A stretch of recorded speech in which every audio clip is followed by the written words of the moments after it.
The operators in the space, in the financial space, have been using USSD codes for long, for example. So that was made successful through collaboration.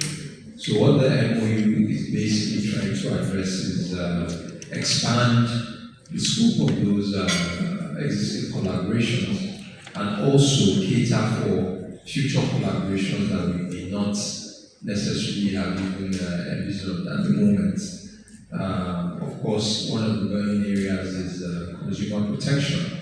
So immediately after the signing of the MOU, the governor inaugurated 2 committees, and one of them is to operationalize a platform which is going to manage the issue of recycled numbers. Now, numbering, what people don't appreciate, is a globally managed resource. And it is a resource of every sovereign nation that is managed at the International Telecoms Union. So the NCC manages these numbering resources on behalf of the federal government of Nigeria. Now, even though you have 11 digits, part of those 11 digits is like a network identifier, and there's some algorithm within some of the digits, and the remainder is for subscriber use. So when you look at the 11 number digits, it's not 10 to the, or 11 to the 10 combinations possible that are available for the use. So that is why globally, not only in Nigeria, anywhere in the world, it's either you, I think, looking at my director, because I'm not even sure there's any country where you can pay for a number for that. No. If you are not using it, eventually it goes back into the pool. So the question is, how long is that time? Now, you tend to find cases where people travel or people are deceased, and after the rules laid down, and I think it's a year without any revenue generating event,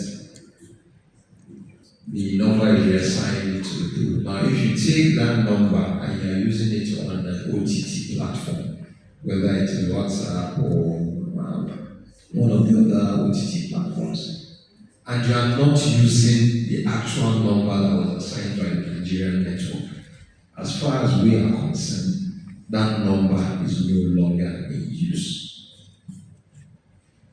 But one of the things that this MOU with the CBN is going to address, and we're using the financial sector as the pilot sector, is how to better manage these recycled numbers or numbers that have been flagged for fraud. So start with the financial sector.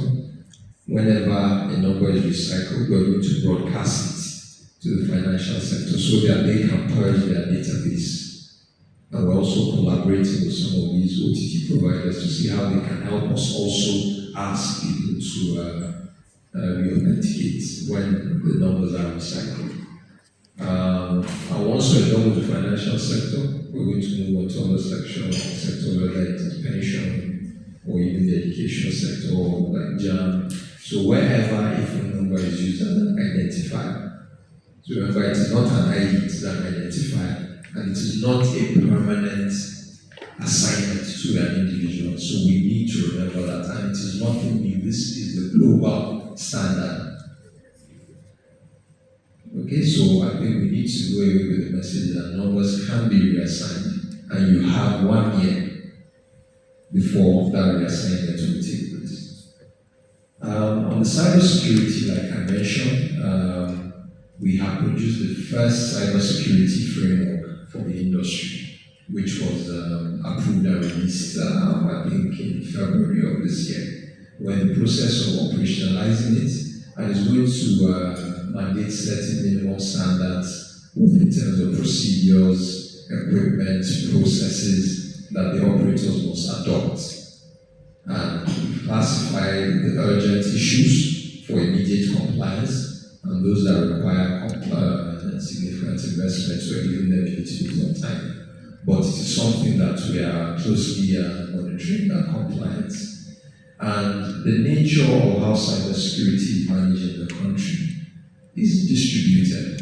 So and coordinated centrally by the Office of the National Security Advisor, because today cyber is actually one of the frontiers of national security.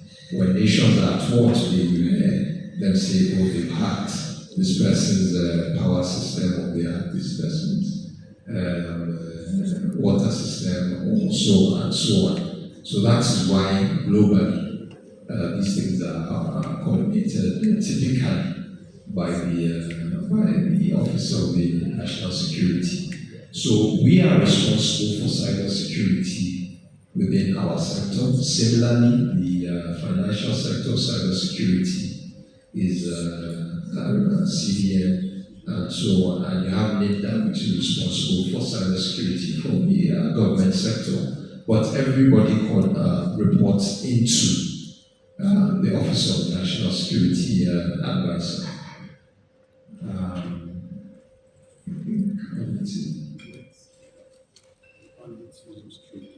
So bandit use of social media. Now, social media regulation is one which is still in its early stages, even globally, not just in Nigeria. And it is one which, because of the nature of all these platforms, they're global platforms. They're not platforms which are necessarily 100% operated within Nigeria.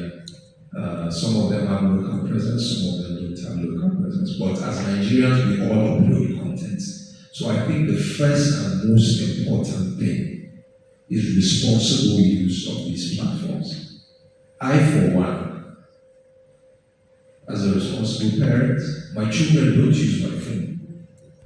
The phones they have restrictions on what they can access.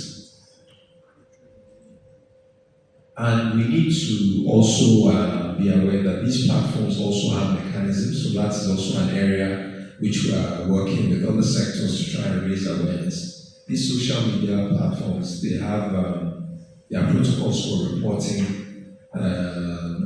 inappropriate content, whether it is bullying or content which is not acceptable within our society. We've also recently revised our Internet Code of Practice, and within that, we have put in a regulation that allows us to direct our service providers to take down inappropriate content. But we are also, as much as they are mandated to monitor, the platforms, these social media platforms as well, do monitor. But it is also our responsibility to quickly report these such harms to this thing, because most of us here are parents, so we can relate. I wouldn't say that I'm scared, like the gentleman said, but I would say that I'm alert, and you can be rest assured that not only the Commission, but all the stakeholders, because things like content we have stakeholders like the NBC, we have stakeholders like NIDA, we have stakeholders like the film and the Census Board. So we are all working together to try and ensure that not only our children, but also those who are not as digitally literate as some of us are protected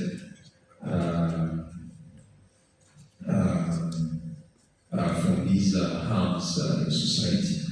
So I think I'll stop here and allow my colleagues to